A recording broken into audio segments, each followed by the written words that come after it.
Hey there guys, it's Metro, and today we're going to be continuing the series about frequently asked questions. A lot of people come into the stream asking me about Wrath of the Lich King, and as you can see by the title, it is not my favorite expansion. I believe it's entirely overrated, and I'll explain why in this video. Just so we're clear, I want this video to be entirely inclusive and all-encompassing, so I just wrote everything down, and I'm just going to basically read off the script, and we're not going to have any video, because that would just detract from the facts, the things that I want to bring up at least, that I consider facts. So, hope you guys enjoy it, but let's get right to it. The expansion Wrath of the Lich King brings what I consider to be some of the worst changes that have ever been made to the video game over its 13-year life cycle. Many of these were not fully developed yet upon entering Wrath of the Lich King, but that's when they were introduced. This signals the beginning of the end, quote unquote, for a lot of these systems. So number one is 10 and 25 man split difficulties. I feel it is by far the worst decision from a progressive raid standpoint in easily the entire game's history. Splitting up the difficulties led to years of intercommunity bickering over which difficulty was truly, quote-unquote, hardest, and trended players towards taking the smaller size raid as an easy way out, thus eliminating entirely the feeling of an epic accomplishment of a large group overcoming hours of struggle that was first established with 40-man raiding all the way back in Classic. In Wrath, 10-man was still the weaker difficulty in terms of incentives, but the seed was planted, and eventually grew into the situation where both 10 and 25 mans dropped equal gear and resulted in a tuning nightmare and a constant back and forth in difficulty, where boss number 2 was harder on 25 man and boss number 3 was harder on 10 man. This happened primarily in Cataclysm and Mists of Pandaria, but this is when it started, Wrath of the Lich King. It took many years to reveal this as a horrible decision and was finally rectified in Warlords of Draenor, one of the only good things to come from that entire expansion. Along with the 10 and 25 man split, Wrath of the Lich King also featured some of the poorest raids ever devised by Blizzard. This is of course my opinion, but I feel it is overwhelming to say that Trial of the Crusader and the remade Naxx in 25 man were easily the worst raids that have ever been produced in the entire video game. I know a lot of people don't like the modern versions of anything, but I don't see how anybody could ever say that the raids have not improved every single time. There's almost never been a situation where I say this raid is objectively worse than the previous raid in all facets, but I can easily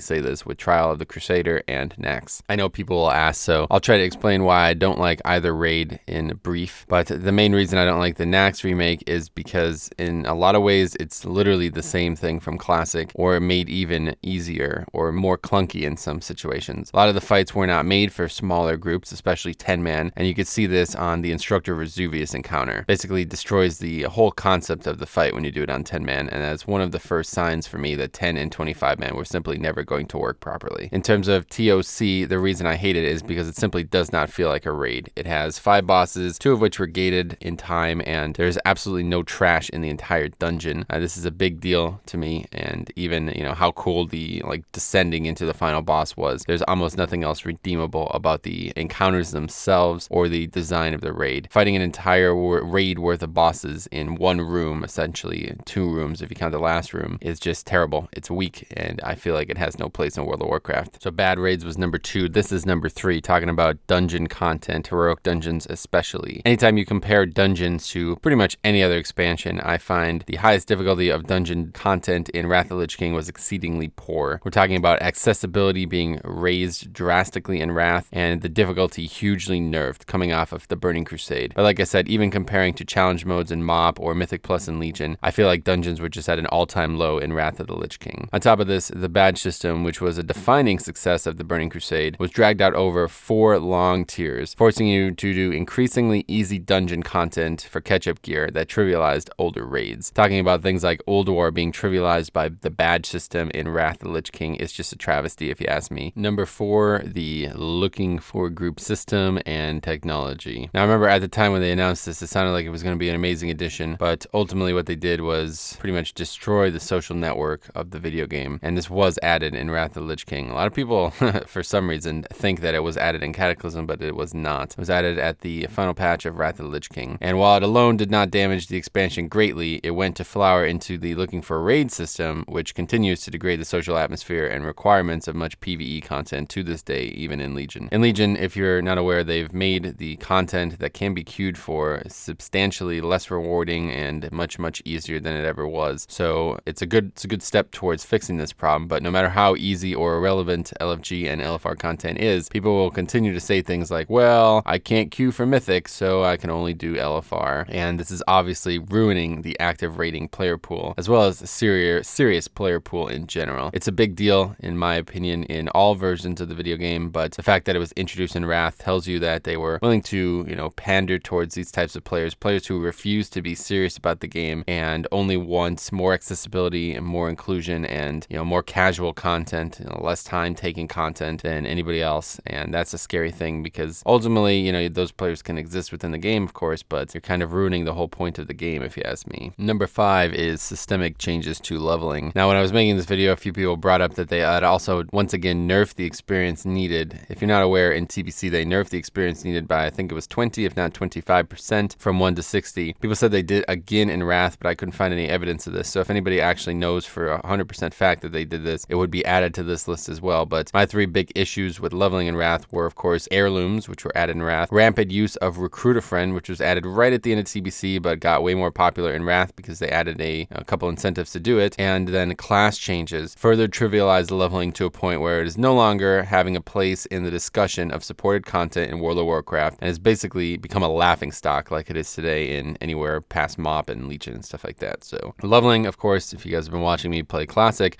used to be one of the main things to do in the game, regrettably. So leveling was honestly more involved than actual rating in a lot of ways in Classic. And even in TBC, it was still something that was considered, exclusive. Something that people should, somebody who's leveled 16 different characters, they put a lot of effort in. But now the way things are, people pay to skip leveling and all of this nonsense. You can level so fast, one day you can get a 1 to 110. So it's really not, it doesn't feel like it's the same video game. And this all started in Wrath of the Lich King. A lot of people don't seem to remember that. Number 6 here, this one's important to me. Tanking and healing model paradigm shifts push towards further homogenization of applicable classes in these roles and an overall quote-unquote dumbing down of the tank and healer's skill ceiling. It gets so bad in Wrath, the threat became a non-factor entirely by the end, and healers would spam one spell 100% of their throughput globals. And the challenge then became derivative of this, to the point where they had to apply a raid-wide nerf to tanking stats such as dodge in the entire instance. In Mr. Pandaria as a tank, however, the model shifts away from threat entirely, but turns into an active mitigation priority model, so I easily consider Wrath the low point in the game development for tanks. A similar trend can be seen with healers through MoP and onwards, known as the triage model of healing. In Wrath, this is really when things started to become very, very brain dead as a healer. Stats started getting exponential, talents started getting out of control, and you literally could just spam. There was no,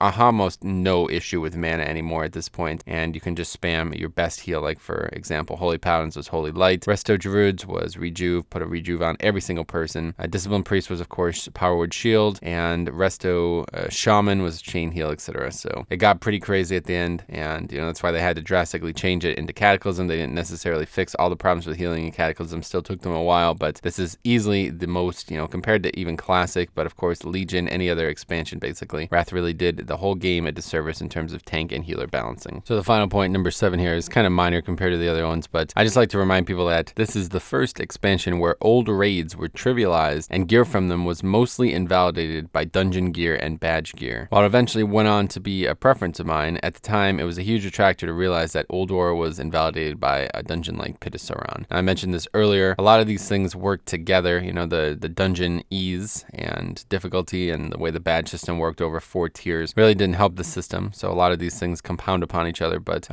sometimes when especially even in Classic, ZG basically invalidates Molten Core in some ways, but it was never one-to-one. It was never meant to be so stringent that you could always tell when there was an upgrade from a dungeon compared to a raid and stuff like that. And this happened in Wrath because they started including the item level processing on the actual gear itself, and then the rampant use of the add-on gear score made that even worse, and you really got to learn exactly how strong gear was compared to other pieces. And that was something, I think that was like a mysticism about Classic and TBC that just got lost in Wrath. Another small systems change that kind of goes unnoticed, but when you started to learn more about how strong gear was scaled literally on this item level scale, it kind of destroyed a lot of the whole focus of gearing. Now, of course, this is not to say that there was not good gear from Old War still that was better than dungeon gear. A lot of trinkets, especially, but tier sets and of course the legendary as well could be said that was still much stronger than anything else the game had to offer. But regardless, if somebody joined in the final patch, when ICC was all that was like being done by most players, they would have absolutely no problem finding any type of rating situation. But if you did that in TBC or Classic, imagine trying to do AQ when you have blues on, you know what I mean? It's just nobody's going to take you. Everybody wants you to have full tier 2 by then. So it's kind of a big issue, but it's not the end of the world. So those were 7 reasons why I feel the expansion Wrath of the Lich King was dramatically overvalued. As a footnote, Wrath certainly was not the worst expansion. I feel like its overwhelming popularity is unwarranted though, especially when it arises from those who echo such nonsense claims like, the game is too easy now. Many of the systems that people have come to hate have originated from Wrath of the Lich King, but there are many things to love about the expansion as well. It featured the first heroic raid difficulties, which I think is one of the best additions ever, and some absolutely amazing lore, as well as some of the best raids ever as well. You know, we did have Old War and ICC, which most people love. I'm not a huge fan of ICC, but I am a huge fan of the Malagos and OS +3 encounters. I think they were very rich for the time, and even Ruby Sanctum was a really cool addition, so it's not like Wrath is the worst expansion. I'm not trying to say that, and I apologize if anybody gets deeply offended by what I said about Wrath of the Lich King, but I try to structure these in a way that they'll appear factual, because I feel like this topic is not, there's no emotion to be had here. Those are reasons why I didn't like the expansion, but those are reasons to dislike the expansion if you think the current expansions are bad at all. If you're somebody who thinks, you know, the game is on a trajectory that you agree with, then you have no reason to really hate any of these things. But I see a lot of people saying, yep, the game died with Wrath. It's like, well, unfortunately, if you believe that, then you believe that Wrath is what killed the game. So yeah, there's not really much else to say about that. Anyway, thanks for watching. If you guys have any questions or want to leave your opinions about Wrath of the Lich King below, let me know. I'd love to hear about why, you know, people really loved Wrath,